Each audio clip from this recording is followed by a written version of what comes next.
we're going to talk about the Maasai. Hola, bonjour, ciao, sopa. They're all different ways how to say hello in different languages.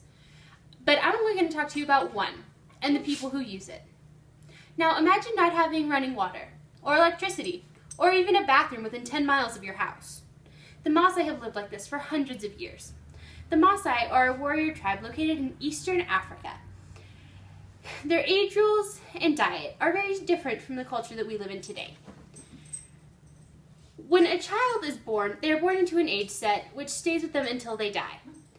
The age sets have unique names and can contain anywhere from 30 years to 5 years, depending on when the circumcision ceremony happens. The oldest age set found in the Maasai today are the Toritos, which are from 70 to 100 years old. There are very few of them left. Most of them have died, obviously. So many consider the Nangusi, the 55 to 70-year-olds, the oldest age set.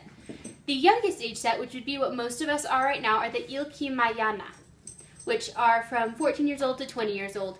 But all of these ages are flexible, so there's no way to know what someone is without flat out asking them what age set you're in. Another aspect of the age traditions is the system of respect. When approaching a village elder or anyone older than you, a child must bow their head and wait to be acknowledged. And the acknowledgement is the older person will touch the top of your head and say sopa. You will reply with epa, and then you are allowed to speak and to look up.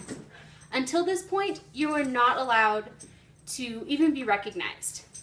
When you reach the age of adulthood, you no longer have to bow down to females. You only have to bow down to males your father's age or older. So in my case, I would have to bow down to the Rampau, Sayuri, Nangusi, and if there are any Toritos, I would have to bow down to them also. When I worked with the Maasai, the children would come up to me with their heads bowed and I would have to give them the correct greeting. But when I went to the villages, I would have to go to with my head bowed to the Nangusi or the Sayuri that I came in contact with.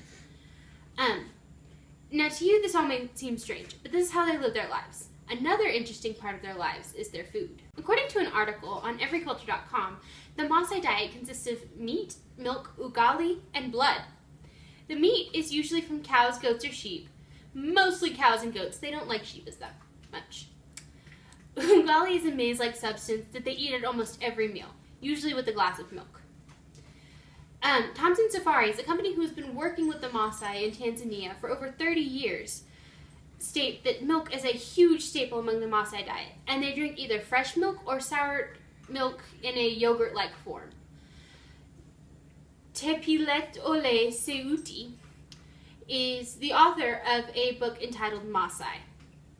The Maasai drink blood during the dry season because they run short of milk.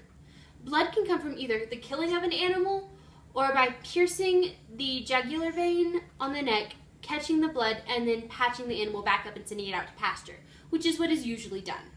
In the Maasai community, most of the food is shared. When one person kills a cow or any animal, anyone who wants to eat meat that day is free to join.